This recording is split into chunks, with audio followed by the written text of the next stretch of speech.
deep in the lush landscapes of mainland Southeast Asia, where the Mekong River winds through fertile valleys and dense tropical forests, a people were laying the foundations of one of history's most extraordinary empires. The Khmer, ancestors of modern Cambodians, emerged as a distinct cultural and political force in the early centuries of the Common Era. Their story was born in a region shaped by Indian influences, maritime trade, and the gradual spread of Buddhism and Hinduism.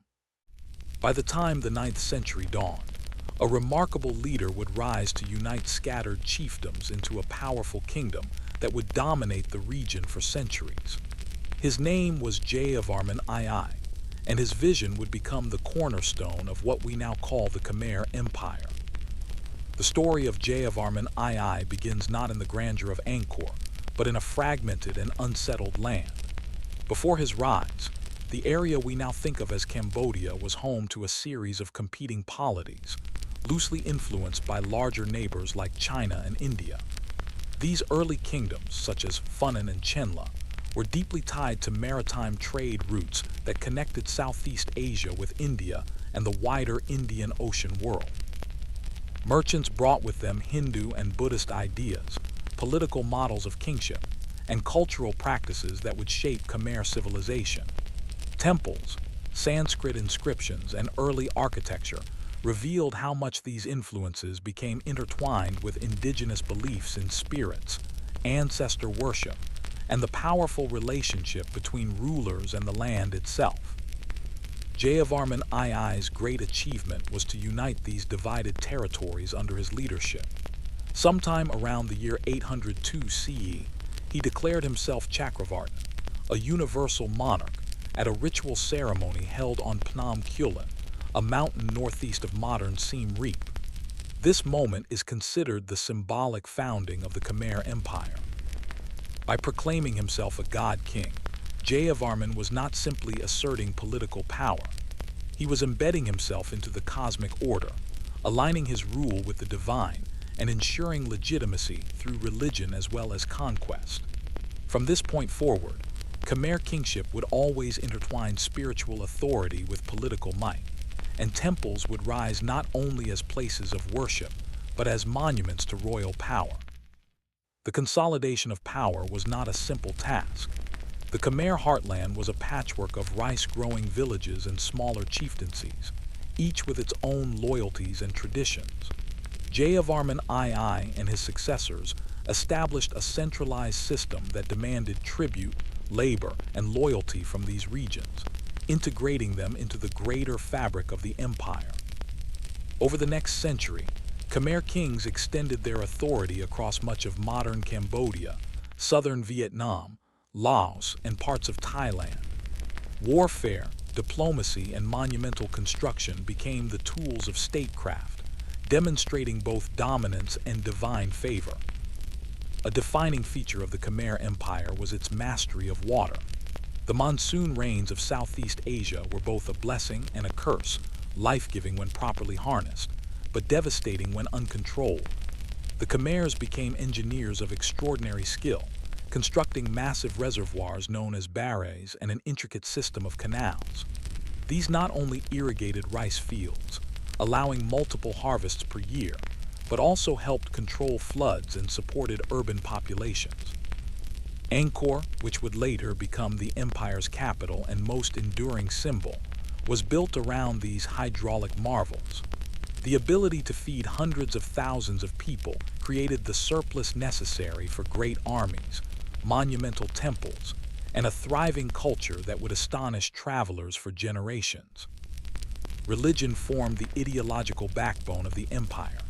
Hinduism, particularly the worship of Shiva, provided the model of divine kingship. Khmer rulers built mountain temples to symbolize Mount Meru, the cosmic center of the universe, where gods and kings shared a sacred bond. Temples such as Bakong and Pre-Ko were among the earliest expressions of this idea, constructed not only as places of devotion, but also as embodiments of royal authority.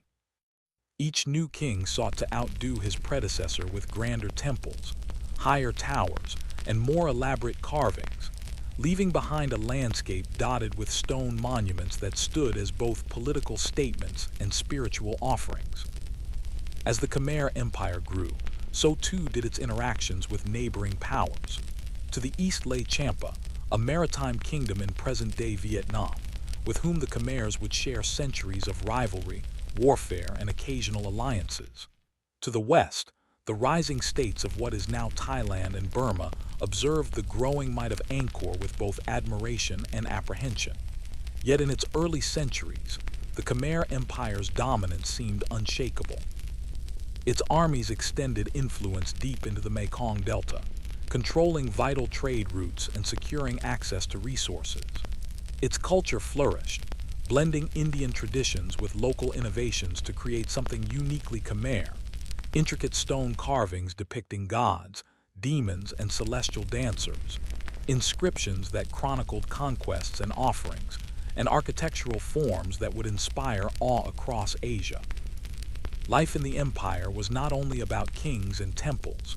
Beneath the grandeur of Angkor lay the daily rhythms of ordinary people.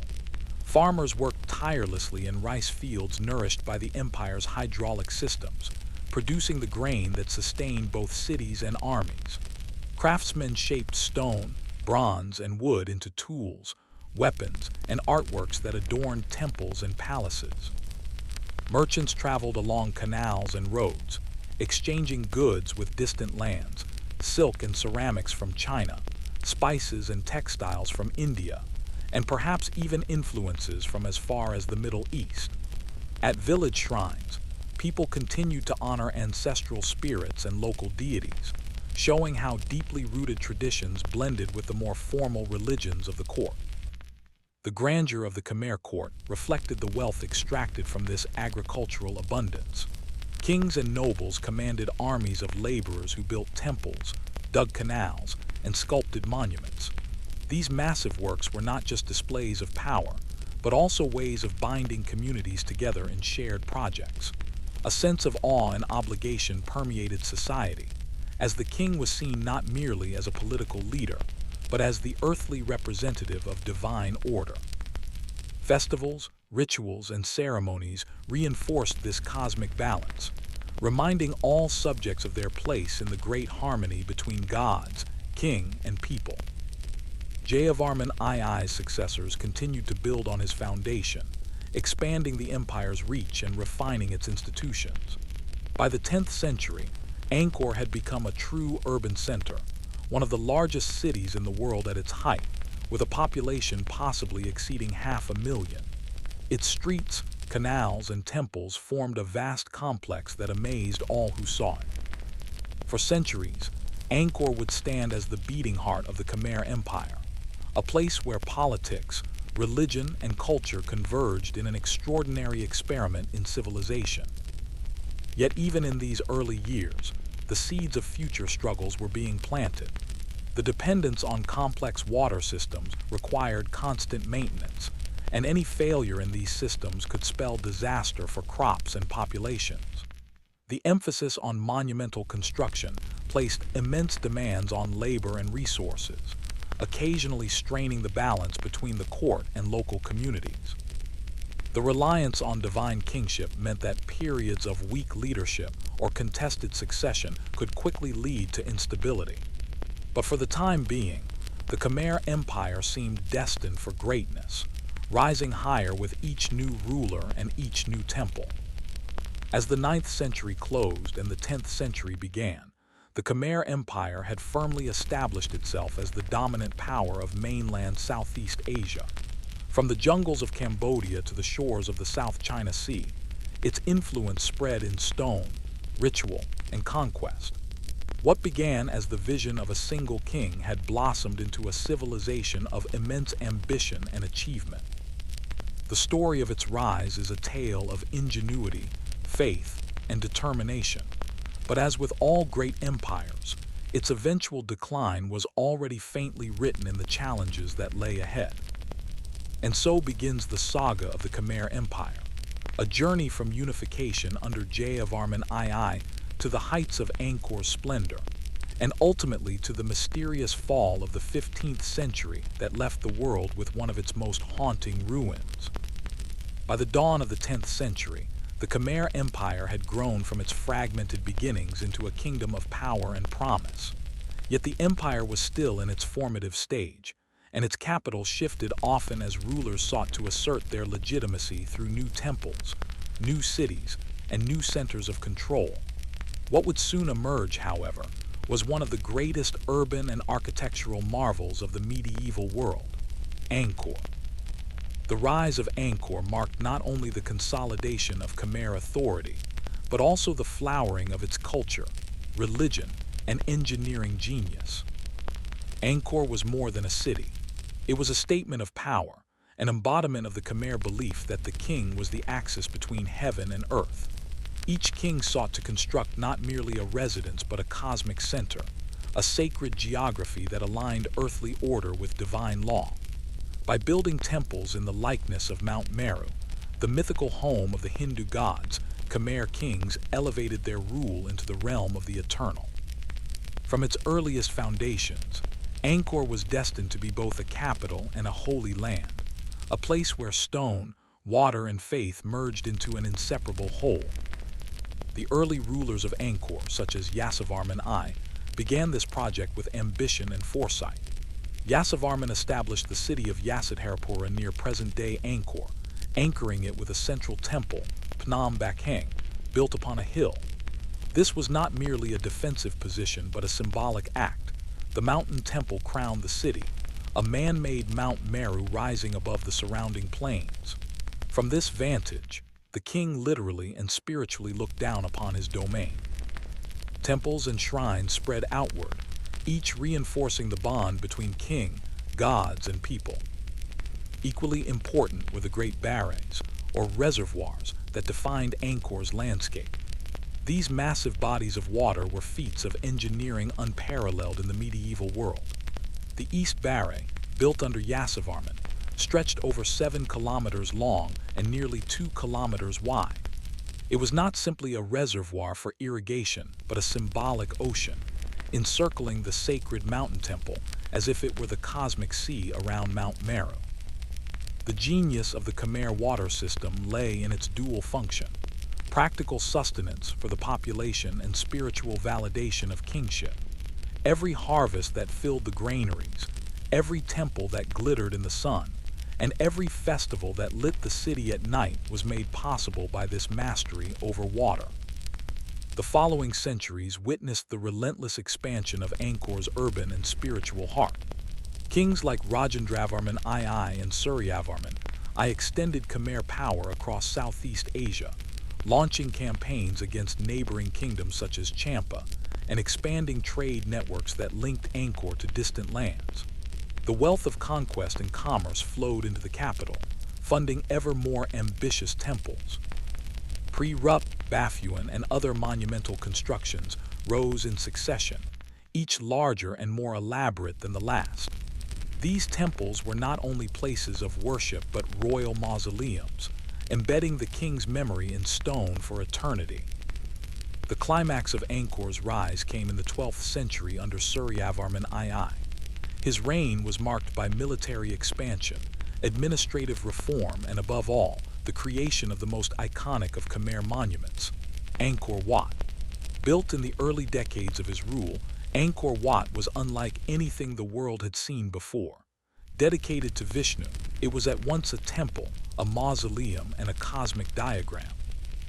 Its soaring towers, perfectly symmetrical galleries, and kilometer-long bas-reliefs told stories of gods, demons, and battles both mythical and earthly. Every inch of its sandstone walls was carved with exquisite detail, from the celestial dancers known as apsaras to the epic scenes of the Ramayana and Mahabharata.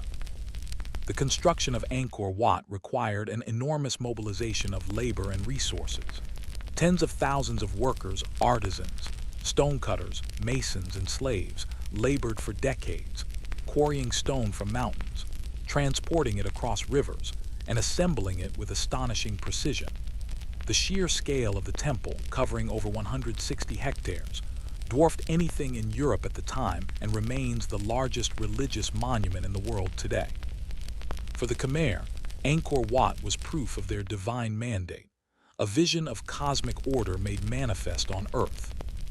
Life in Angkor during this golden age was a blend of sacred ritual and bustling activity.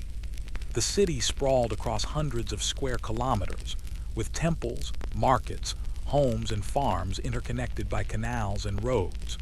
Pilgrims, priests, merchants, and diplomats filled its streets, speaking dozens of languages and carrying goods from across Asia. Chinese envoys who visited in the 13th century marveled at the size and splendor of Angkor, describing its golden towers, endless rice fields, and elaborate court ceremonies. They recorded how nobles and officials lived in wooden houses raised on stilts, while commoners farmed the land and provided labor for the king's projects. Festivals marked the calendar, with processions, dances, and offerings reinforcing the divine order of the kingdom. The empire's military might ensure its dominance. Khmer armies, numbering in the tens of thousands, were feared across the region. They fought with spears, bows, and war elephants, capable of devastating charges that broke enemy lines. Under rulers like Suryavarman II, these armies marched deep into neighboring territories, subjugating rival states and securing control over vital trade routes. The wealth of conquest enriched Angkor further, ensuring a steady supply of tribute, captives, and resources. But with the passing of Suryavarman II, new challenges arose. The empire faced both external threats and internal divisions. Champa, long a rival of the Khmer, launched devastating raids, even sacking Angkor itself in 1177. For a moment, it seemed the empire might falter. Yet from this crisis emerged another extraordinary ruler, Jayavarman VII. Jayavarman VII reigned from 1181 to around 1218 and is often regarded as the greatest of all Khmer kings. Unlike his predecessors, he embraced Mahayana Buddhism, shifting the religious focus of the empire from Hinduism. His reign marked not just military recovery, but a cultural and social transformation. He repelled the Khams, rebuilt Angkor, and expanded its influence further than ever before. Under his rule, new temples rose that reflected Buddhist ideals of compassion and enlightenment. The Bayon, with its enigmatic towers carved with smiling faces, embodied this new vision. The king as both ruler and bodhisattva, embodying divine wisdom for the benefit of his people. Jayavarman VII also distinguished himself by building not just temples but infrastructure to serve his subjects. He established hospitals, rest houses along major roads and reservoirs, weaving a network of welfare that bound the empire together. His reign represented the zenith of Khmer civilization, militarily, territorially, and culturally. Angkor was then not just a city of gods and kings, but a true imperial capital, serving both sacred and practical needs on a massive scale. Yet even in this age of triumph, cracks began to form beneath the surface. The shift from Hinduism to Buddhism weakened the traditional model of divine kingship, introducing tensions among the elite. The enormous costs of construction and warfare strained resources. The dependence on water systems made Angkor vulnerable to environmental shifts. While the empire outwardly flourished, forces that would eventually unravel it were quietly gathering strength. Still, for centuries Angkor remained the unrivaled heart of the Khmer world. Its rise was nothing short of astonishing, from a scattered collection of villages to the largest city on Earth, a place where stone towers soared like mountains and canals, cut through the jungle like veins of a living organism. The story of Angkor's golden age is one of ambition and genius, of kings who saw themselves as gods and a people who turned their labor into monuments that defied time. But like all great civilizations, what rose so high was destined one day to fall. The reign of Jayavarman VII marked the most dazzling height of the Khmer Empire. Under his vision, Angkor transformed into a city of compassion as well as grandeur, with hospitals, rest houses, and roads binding the realm together like arteries of a living body. His embrace of Mahayana Buddhism reshaped not only the temples of Angkor, but also the very fabric of Khmer identity. Stone towers smiled with the serene faces of Avalokiteshvara, the bodhisattva of compassion, while the Bayon temple at the heart of Angkor radiated an air of divine benevolence. Yet this golden moment carried within it the seeds of change. What Jayavarman VII built so magnificently was also fragile, and in the generations after his death, the empire began to stagger under the weight of its own glory. The transition from Hinduism to Buddhism was more than a spiritual shift. It was a political and cultural rupture. For centuries, Khmer kings had legitimized their rule through the concept of Devaraja, the god-king who embodied Shiva or Vishnu on earth. The temples were cosmic palaces, and the reservoirs were oceans surrounding Mount Meru, affirming the king's divine role in sustaining order. But with Buddhism at the center of power, this framework weakened. Buddhism emphasized humility, impermanence, and compassion rather than cosmic kingship. While Jayavarman VII managed to reconcile the two ideas by portraying himself as a bodhisattva king, later rulers struggled to maintain this balance. After his death, disputes over religion splintered the royal court. Temples dedicated to Hindu gods were defaced, statues of the Buddha were broken, and cycles of restoration and desecration unfolded as different kings embraced one faith or the other. This spiritual instability chipped away at the ideological unity that had bound the empire for centuries. Externally, Angkor faced relentless pressure from its neighbors. The Khams remained a persistent threat, though subdued by Jayavarman VII's campaigns. To the west, however, a new power was rising in the form of the Siamese kingdoms. The city of Sukhothai emerged in the 13th century, challenging Khmer dominance in the region. By the late 14th century, Ayutthaya, another Siamese kingdom, grew into a formidable rival, inheriting both Khmer cultural influences and political ambition. These new powers did not merely resist Angkor's dominance, they actively encroached upon Khmer territories, raiding its borders and seizing its vassals. The once fearsome Khmer armies, strained by decades of warfare and declining resources, could no longer project the overwhelming force of earlier centuries. Trade too began to shift away from Angkor. For much of its history, the empire thrived on its strategic position between China, India, and the wider Southeast Asian world. Merchants flowed through its roads and rivers, enriching the city with goods, ideas, and tribute. Yet as maritime trade grew in importance, coastal ports like Ayutthaya and Malacca drew commerce away from the inland capital. Angkor, located far from the sea, could not compete with the speed and volume of coastal exchange. Wealth that once sustained its temples and armies now bypassed the empire, flowing instead into the coffers of its rivals. The greatest vulnerability of all, however, lay in Angkor's dependence on its hydraulic system. For centuries, the Khmer had managed water with breathtaking ingenuity. Canals, reservoirs, and dikes turned seasonal rains into a steady supply of irrigation, allowing rice harvests to feed the vast population and support monumental construction. But this delicate system required constant maintenance. As wars, succession struggles, and religious disputes distracted the court, upkeep faltered. Sediment clogged canals, dikes weakened, and reservoirs cracked. At the same time, climatic shifts brought periods of drought followed by devastating floods. Without a functioning water network, crops failed, famine spread, and the very basis of Angkor's power crumbled. By the 14th century, the signs of decline were unmistakable.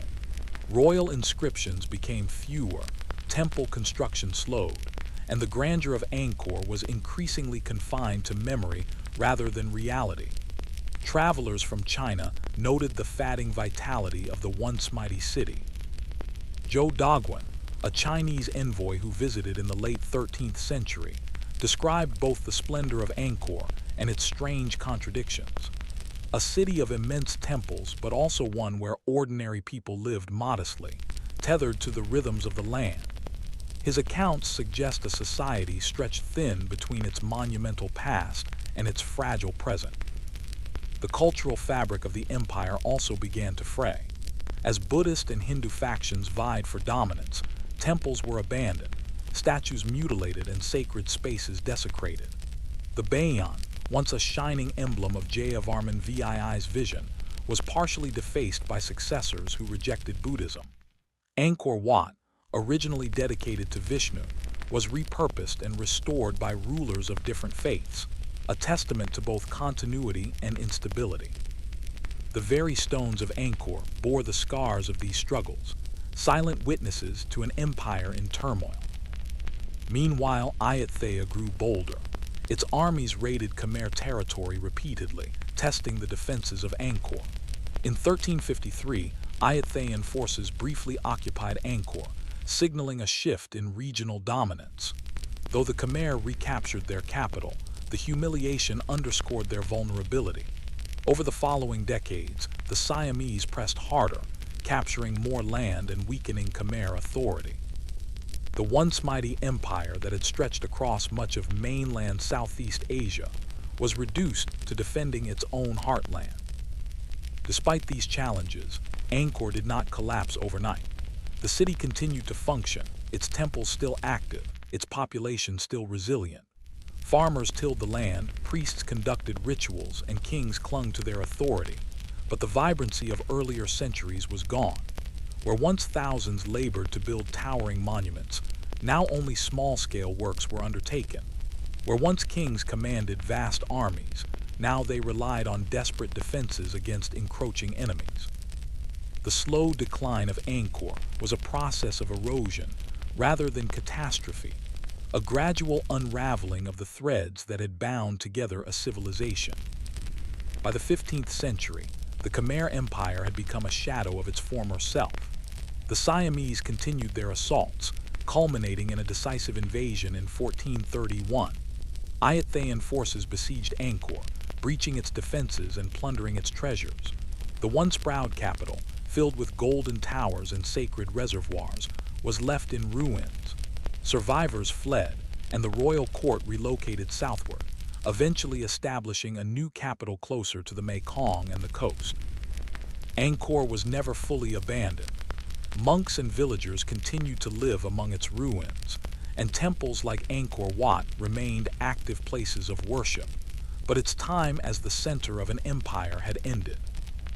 What had once been the largest city in the world, a marvel of engineering and faith, slipped into obscurity, swallowed by the jungle. The canals silted, the reservoirs dried, and the temples crumbled under the weight of centuries. For the Khmer people, the loss of Angkor was more than the fall of a city. It was the end of an era, the fading of a world where kings had claimed to be gods and stone had reached toward eternity. Yet even in decline, the legacy of Angkor endured. Its temples inspired awe in all who saw them, from wandering monks to European explorers centuries later. The Khmer Empire had fallen, but its memory, carved in sandstone and reflected in the waters of its reservoirs, would live forever. The story of Angkor's decline is not merely one of loss. It is also a reminder of the fragility of human achievement. The Khmer mastered water, stone, and faith to create a civilization that dazzled the medieval world. But even their genius could not withstand the tides of change, political, economic, environmental, and spiritual. Angkor teaches us that no empire, no matter how great, is immune to the forces of time. Its rise was glorious, its fall inevitable, and its ruins today stand as a monument to both human ambition and human frailty. The year 1431 has long been etched into the collective memory of Cambodia as the moment when the glory of Angkor finally shattered. The siege of Angkor by Ayutthaya was not simply the fall of a city. It was the breaking of a world that had endured for centuries. To understand this moment, one must imagine the once great capital, still magnificent in its sprawl, its stone temples rising above the plain like mountains of the gods, yet now weary, its defenses weakened, its people burdened by years of hardship. The Ayutthayans had been pressing against Khmer borders for decades. Their kingdom, situated on fertile floodplains and enriched by maritime trade, had absorbed both the cultural brilliance and the military lessons of the Khmer Empire.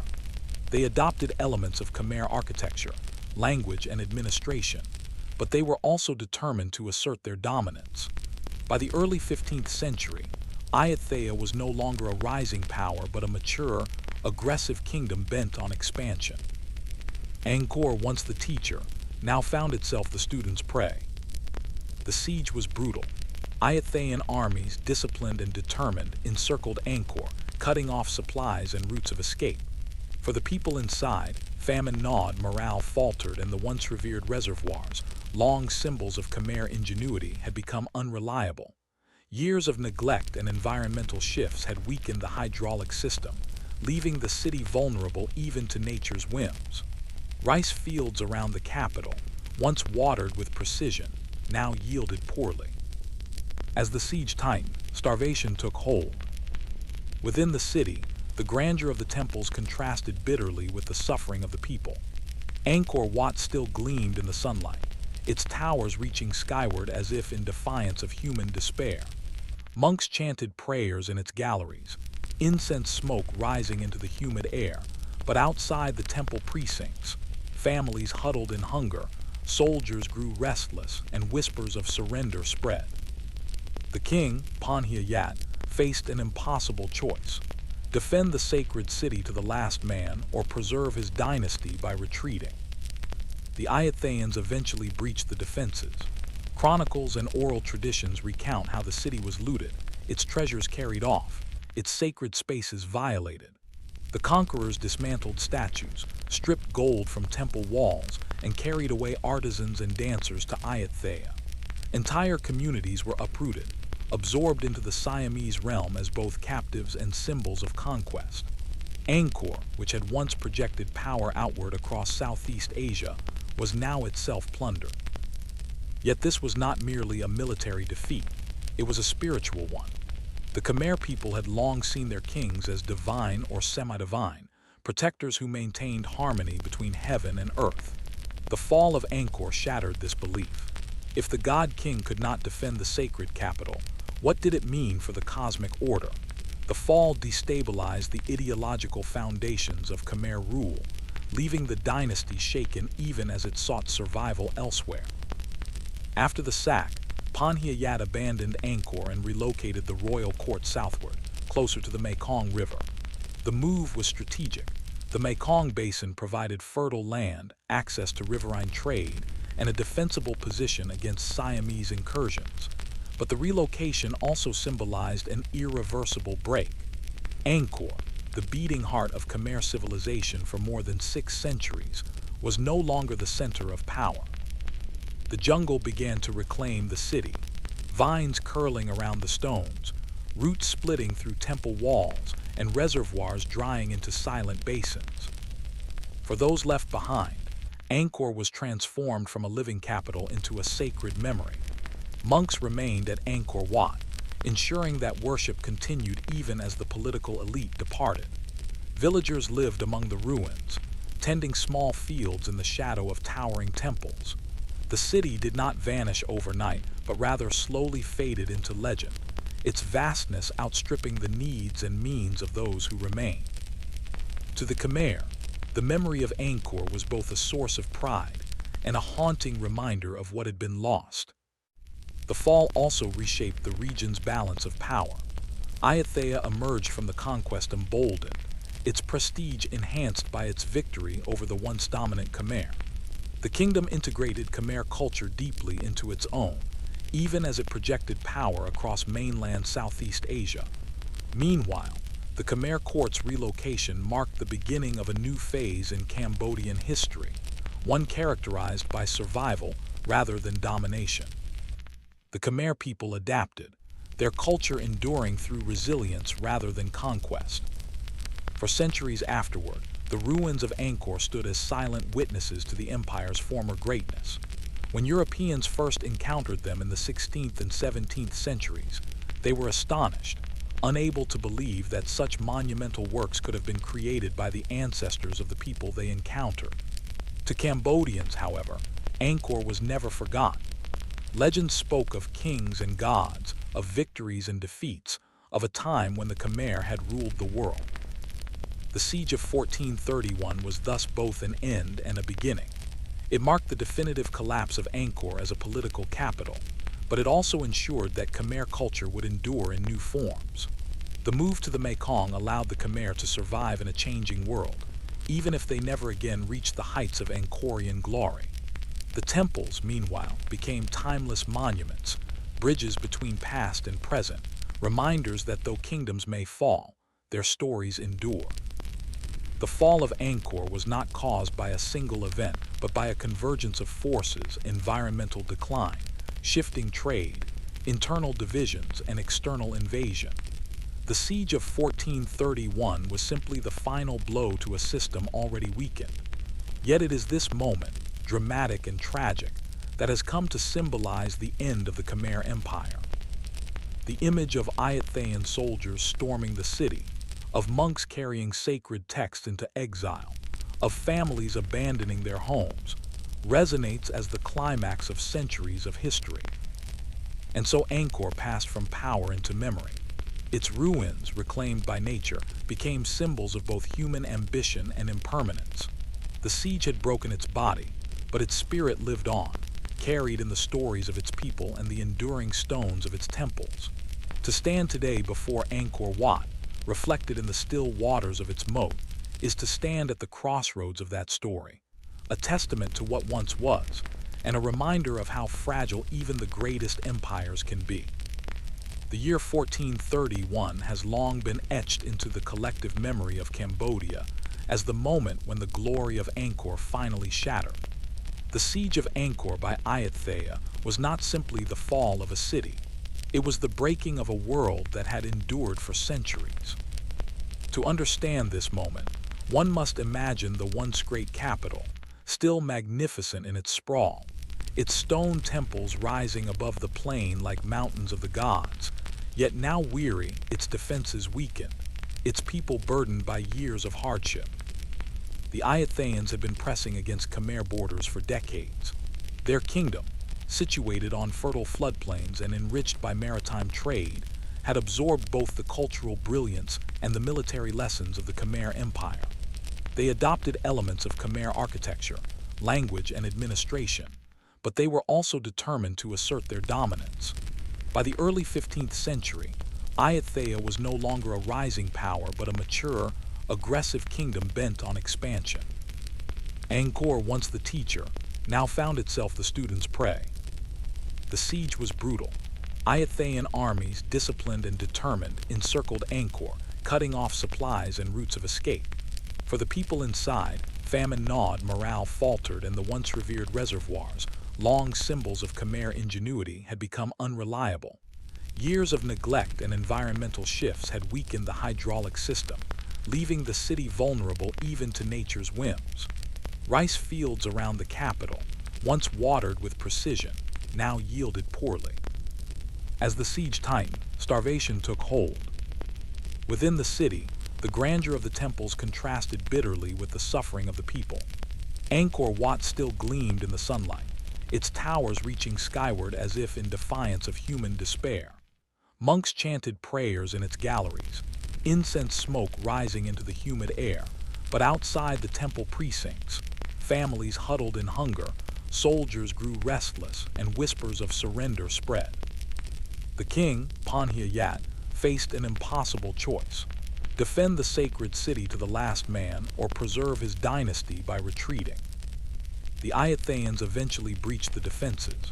Chronicles and oral traditions recount how the city was looted, its treasures carried off, its sacred spaces violated. The conquerors dismantled statues, stripped gold from temple walls, and carried away artisans and dancers to Ayutthaya. Entire communities were uprooted, absorbed into the Siamese realm as both captives and symbols of conquest. Angkor, which had once projected power outward across Southeast Asia, was now itself plundered. Yet this was not merely a military defeat, it was a spiritual one. The Khmer people had long seen their kings as divine or semi-divine, protectors who maintained harmony between heaven and earth. The fall of Angkor shattered this belief. If the god-king could not defend the sacred capital, What did it mean for the cosmic order? The fall destabilized the ideological foundations of Khmer rule, leaving the dynasty shaken even as it sought survival elsewhere. After the sack, Panhiyat abandoned Angkor and relocated the royal court southward, closer to the Mekong River. The move was strategic. The Mekong Basin provided fertile land, access to riverine trade, and a defensible position against Siamese incursions. But the relocation also symbolized an irreversible break. Angkor, the beating heart of Khmer civilization for more than 6 centuries, was no longer the center of power. The jungle began to reclaim the city, vines curling around the stones, roots splitting through temple walls, and reservoirs drying into silent basins. For those left behind, Angkor was transformed from a living capital into a sacred memory. Monks remained at Angkor Wat, ensuring that worship continued even as the political elite departed. Villagers lived among the ruins, tending small fields in the shadow of towering temples. The city did not vanish overnight, but rather slowly faded into legend, its vastness outstripping the needs and means of those who remained. To the Khmer, the memory of Angkor was both a source of pride and a haunting reminder of what had been lost. The fall also reshaped the region's balance of power. Ayutthaya emerged from the conquest emboldened, its prestige enhanced by its victory over the once dominant Khmer. The kingdom integrated Khmer culture deeply into its own, even as it projected power across mainland Southeast Asia. Meanwhile, the Khmer court's relocation marked the beginning of a new phase in Cambodian history, one characterized by survival rather than domination. The Khmer people adapted, their culture enduring through resilience rather than conquest. For centuries afterward, the ruins of Angkor stood as silent witnesses to the empire's former greatness. When Europeans first encountered them in the 16th and 17th centuries, they were astonished, unable to believe that such monumental works could have been created by the ancestors of the people they encountered. To Cambodians, however, Angkor was never forgotten. Legends spoke of kings and gods, of victories and defeats, of a time when the Khmer had ruled the world. The siege of 1431 was thus both an end and a beginning. It marked the definitive collapse of Angkor as a political capital, but it also ensured that Khmer culture would endure in new forms. The move to the Mekong allowed the Khmer to survive in a changing world, even if they never again reached the heights of Angkorian glory. The temples, meanwhile, became timeless monuments, bridges between past and present, reminders that though kingdoms may fall, their stories endure. The fall of Angkor was not caused by a single event, but by a convergence of forces: environmental decline, shifting trade, internal divisions, and external invasion. The siege of 1431 was simply the final blow to a system already weakened. Yet it is this moment, dramatic and tragic, that has come to symbolize the end of the Khmer Empire. The image of Ayutthayan soldiers storming the city, of monks carrying sacred texts into exile, of families abandoning their homes, resonates as the climax of centuries of history. And so Angkor passed from power into memory. Its ruins, reclaimed by nature, became symbols of both human ambition and impermanence. The siege had broken its body, but its spirit lived on, carried in the stories of its people and the enduring stones of its temples. To stand today before Angkor Wat, reflected in the still waters of its moat, is to stand at the crossroads of that story, a testament to what once was, and a reminder of how fragile even the greatest empires can be. The fall of Angkor was not the end of Cambodia. It was the end of an empire, but not of a people. From the ashes of 1431, the Khmer learned to survive not through conquest, but through memory, culture, and faith. Today, Angkor stands as both ruin and monument, a cautionary tale of environmental strain, political vulnerability, and shifting trade, but also a timeless reminder of human creativity and resilience. For the Khmer, it remains a source of pride, proof that though kingdoms may fall, civilizations can endure in spirit. The empire fell, but Cambodia lived on, and in that survival lies the truest legacy of Angkor. The fall of the Khmer Empire in the 15th century was not the work of a single battle or the ambition of one enemy, but the slow unraveling of a civilization that had once stood unmatched in Southeast Asia. The story of Angkor is not simply about conquest and collapse. It is about the delicate balance between human ambition and natural limits, between political power and spiritual identity, between the dreams of kings and the endurance of ordinary people. The Khmer Empire rose higher than almost any of its neighbors, and its fall was equally profound. Yet within its decline are lessons that continue to resonate, not only for Cambodia, but for all who look upon the ruins of Angkor today. One of the deepest causes of decline lay in the very foundations of Angkor's greatness, its mastery of water.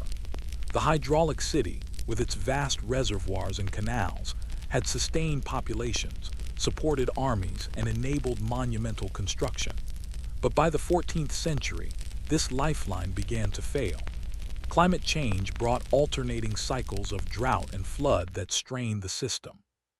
The once carefully managed reservoirs broke down under the pressure, and maintenance became inconsistent as political unity frayed. The empire that had been built on the control of water found itself undone by it, a warning that even the most advanced technologies cannot withstand environmental stress if political will and social resilience weaken. Internal politics played an equally destructive role.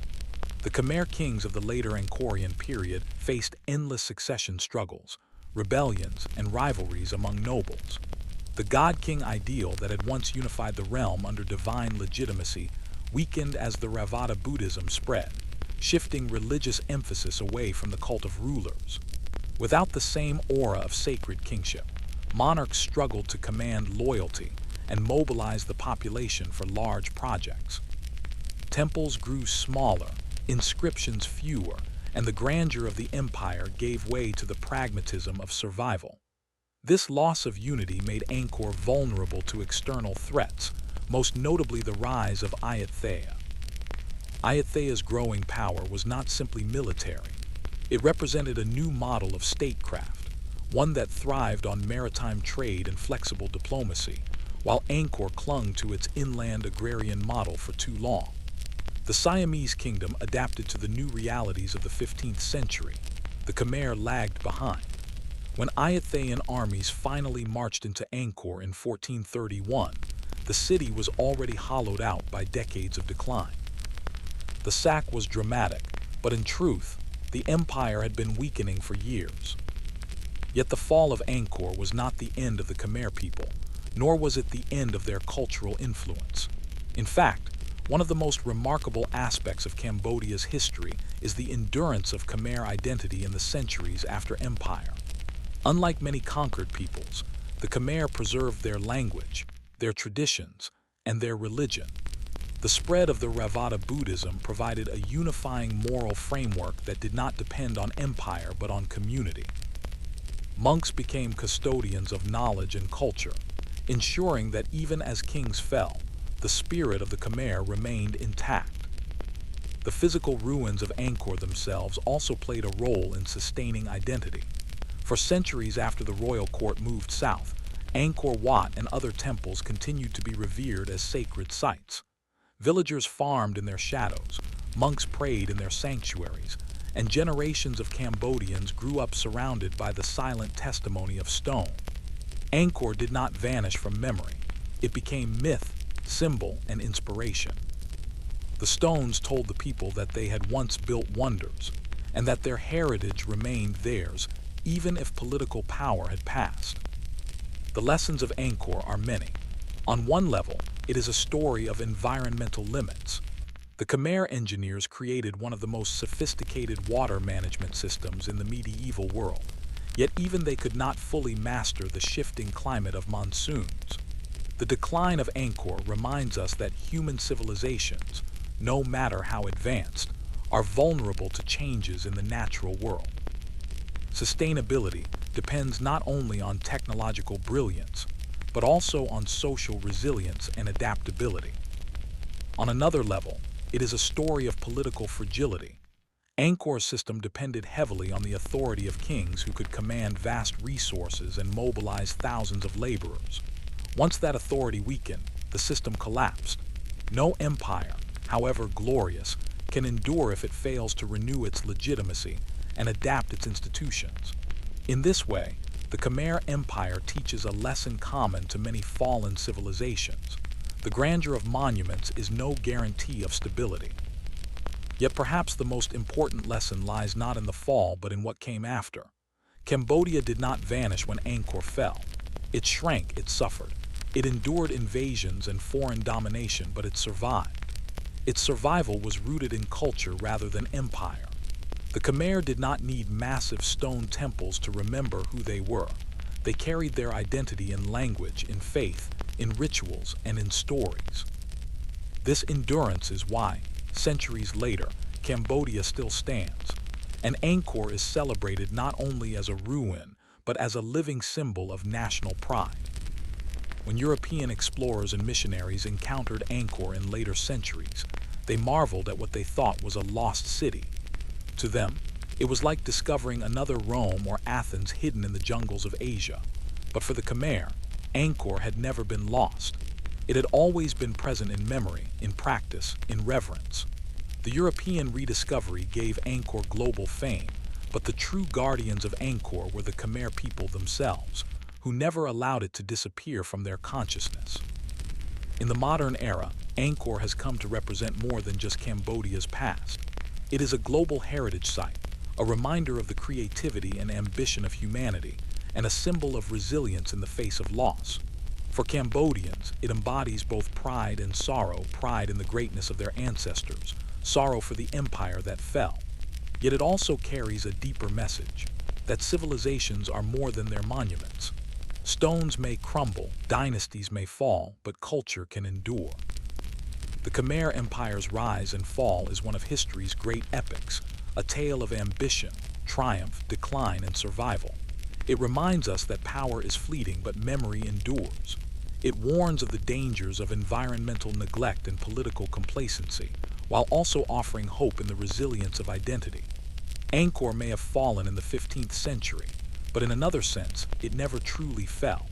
It lives on in the hearts of Cambodians and in the admiration of the world. As the sun rises over Angkor Wat today, casting golden light over towers carved nearly 1,000 years ago, it illuminates not a dead civilization but a living heritage. The Khmer Empire has passed into history, but its legacy remains eternal.